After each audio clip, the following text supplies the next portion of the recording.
Hello नमस्ते सत श्री अकाल अस्सलाम वालेकुम केम छो केड़ो हाल है कैसे काय के बना छो देखिए मैं ये जनरली सोचता हूँ कि अरे ब्लॉग बनाना चाहिए, कुछ करना चाहिए, वक्त है, समय है, तो लोगों से जुड़ने के जितनी तरीके जितनी चीज़ें कर सकूँ करनी चाहिए। लेकिन फिर मैं सोचता हूँ कि डेली लाइफ में ऐसा कुछ इंटरेस्टिंग मेरे हो ही नहीं रहा है, ऐसा कुछ ख़ास दिखाने लायक मुझे लगता नहीं है। अगर होता है तो मुझे लगता है कि यार ये अभी शेयर नहीं करना चाहिए, कुछ समय बाद शेयर करना चाहिए। So that's when I only and up making these travel vlogs. तभी मैं सिर्फ ट्रैवल व्लॉग जब कहीं घूमता हूँ, और वो भी हमेशा नहीं हो पाता है। मतलब मैं बीच में जब काशी विश्वनाथ अयोध्या सब गया था, वहाँ पे ऐसा कुछ नहीं किया था मैंने। लेकिन आज मैंने ये सोचा है कि चलिए इस ट्रिप को व्लॉग करने की कोशिश करते हैं। और जबकि मैंने भी देखा कि एस्ट्रोलॉजिकली काफ़ी कुछ सारे वीडियोस मैं यूट्यूब पर देख रहा था कि ये वक्त शायद सही नहीं है ट्रैवल करने का या क्या है। लेकिन तूने मुझे बुलाया शेरा वाली है, मैं आया शेरा वाली है। अगर आप ये वीडियो भी देख रहे हैं, अगर मैं इसे अपलोड कर रहा हूँ, मतलब ट्रिप पूरी तरह से पूरी हो चुकी है और फिर ही मैं इसे अपलोड कर रहा हूँ, तो मैं I am safe and sound. वरना जो होगा देखा जाएगा।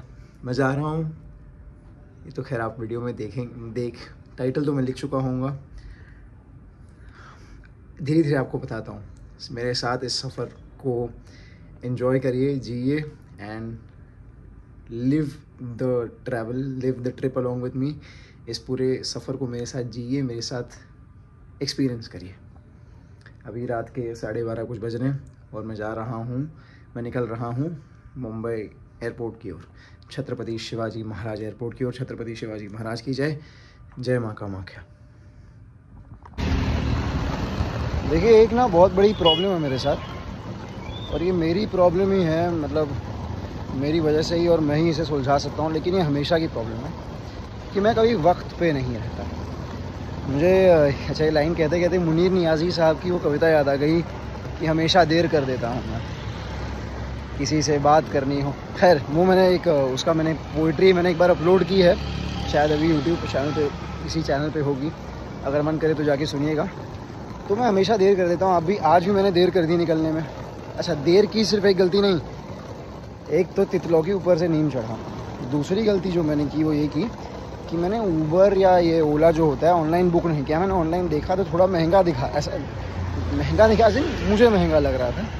तो मैंने सोचा नीचे से जाऊंगा, रिक्शा पकड़ लूँगा, आराम से क्या कहते हैं पहुंच जाऊंगा, और पैसे भी कम खर्च होंगे।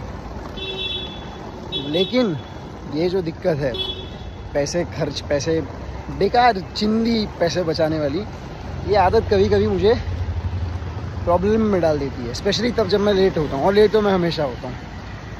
तो अब मुझे रिक्शा मिल नहीं रही है। मुझे नीचे उतर के, बिल्डिंग से उतर के 10-12 मिनट हो चुके हैं और रिक्शा मिल नहीं रही है। एक रिक्शे वाले भैया को पूछा तो वो फ़ोन पे ये टिकटॉक, इंस्टाग्राम रील्स देख रहे थे या यूट्यूब शॉर्ट शायद देख रहे थे। तो उन्होंने बोला नहीं अभी नहीं।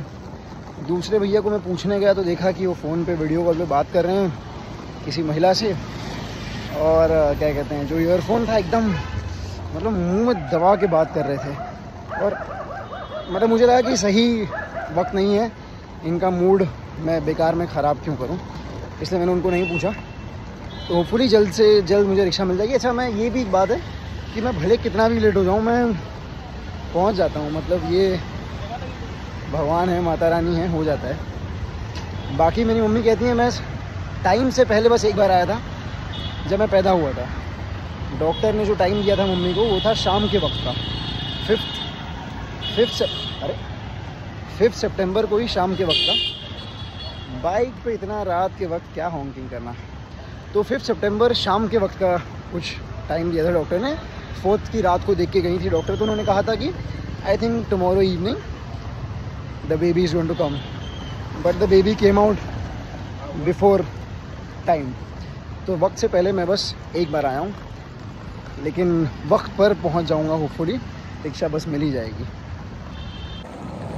देखिए, हर बड़ी और मज़ेदार चीज़ होने से पहले छोटी मोटी प्रॉब्लम्स होती रहती हैं। तो अभी छोटी नहीं, थोड़ी मोटी प्रॉब्लम हुई है। मैं डोमेस्टिक एयरपोर्ट पे हूँ और यहाँ मुझे पता चल रहा है कि इंटरनेशनल एयरपोर्ट से आ रही है फ़्लाइट। इसमें मेरी कोई गलती नहीं है। टिकट पे साफ साफ लिखा था छत्रपति शिवाजी एयरपोर्ट, इंटरनेशनल नहीं लिखा था, T2 नहीं लिखा था। लेकिन खैर अब थोड़ा भाग भाग के पहुंचना पड़ेगा। अब और लेट हो रहा है और कट टू कट है सब कुछ।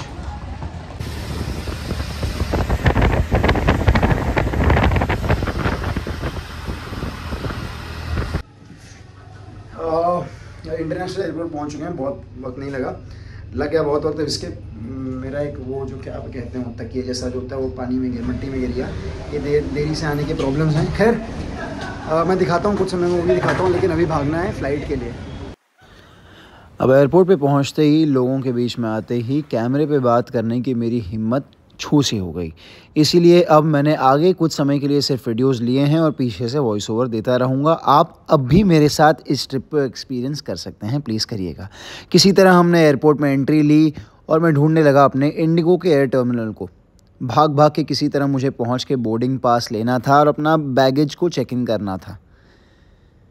देखिए, इंडिगो का टर्मिनल तो मिल गया।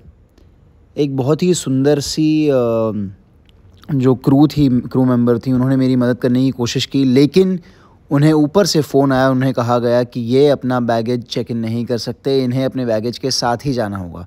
तो किसी तरह भागते भगाते पहुंच गया मैं अपने बैगेज के साथ ही फ़्लाइट बोर्ड करने के लिए। अब फ़्लाइट बोर्ड करनी थी मुझे बैगेज के साथ, लेकिन बाहर ही मेरा बैगेज रख लिया गया। ये कहा गया कि भाई आपका बैगेज बहुत बड़ा है, इसे आप लेके फ़्लाइट में नहीं जा सकते। खैर, ये सामने मैं जो आपको तस्वीर दिखा रहा हूँ, ये जो है ये हमारे पायलट हैं। अब पायलट देखिए भगवान से कम नहीं होते, है ना, उनके हाथ में अपना जीवन मरण होता है। खैर, तो वैसे तो मेरी जो टिकट थी वो विंडो टिकट थी, जैसा मैंने दिखाया कुछ समय पहले आपको। लेकिन क्या है ना, ये लड़कियां जो होती हैं ना भाई साहब, अब वैसे भी मैंने सोचा रात को कहाँ बहुत बादल दिखने वाले थे, तो बादल इम्पोर्टेंट हैं पर दिखेंगे नहीं तो क्या। आ गया मैं अपने हाथों को बचाते हुए उस सुंदरी से इस भूमि पर। अब ये कौन सी भूमि है, कौन सा एयरपोर्ट है, आपने गेस कर ही लिया होगा। अगर नहीं किया है तो चलिए बता देता हूँ। ये है कोलकाता का एयरपोर्ट।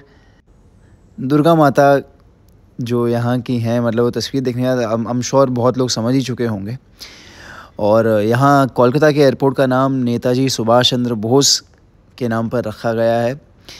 तो बस मैं 2 पल लूँगा सुभाष चंद्र बोस जी को श्रद्धांजलि देते हुए, उन्हें नमन करते हुए, और ये कहते हुए कि हमें सुभाष चंद्र बोस जी जैसे फ्रीडम फाइटर्स पर, क्रांतिकारियों पर, नेताओं पर गर्व है कि हम उनकी भूमि पर पैदा हुए हैं।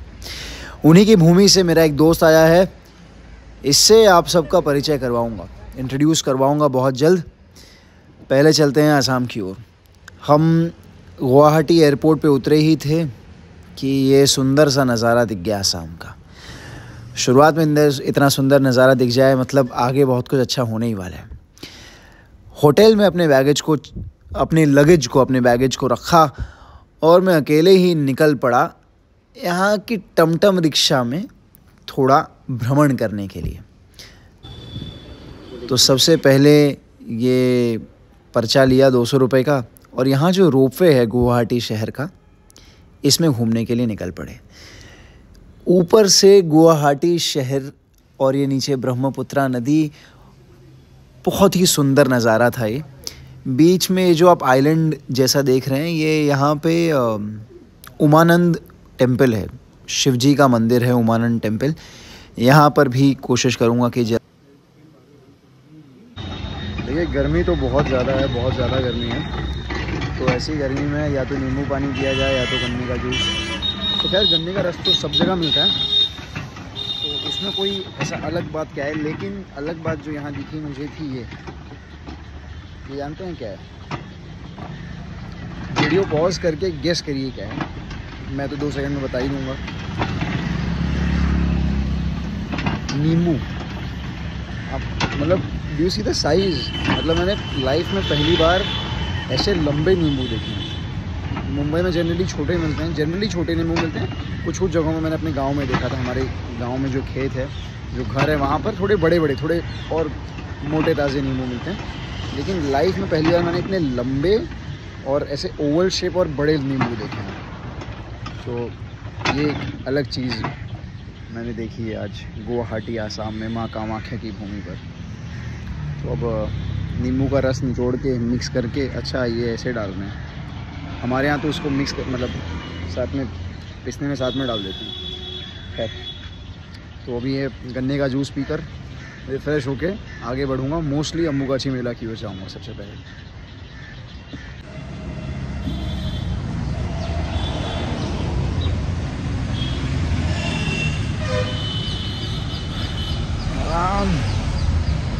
जितना रिफ़्रेशिंग मैं सोच रहा था उतना रिफ़्रेशिंग ये था नहीं। पता नहीं, शायद मेरी एक्सपेक्टेशन ज़्यादा थी।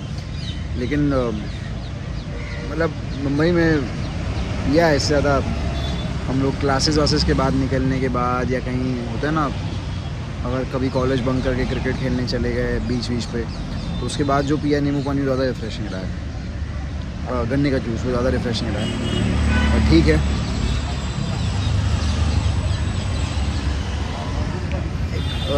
जो बैरिस्टर बाबू शो किया था मैंने, उसमें ठाकुर माई कैरेक्टर थी, उनका एक डायलॉग था, जो प्राप्त है वो पर्याप्त है। तो बस जो प्राप्त है वो पर्याप्त है।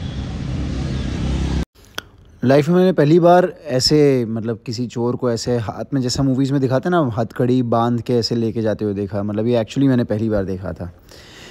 खैर, तो गन्ने का जूस पी के री-एनर्जाइज होके भरी सी रिक्शा में मैं निकल पड़ा माँ कामाख्या के दर्शन के लिए।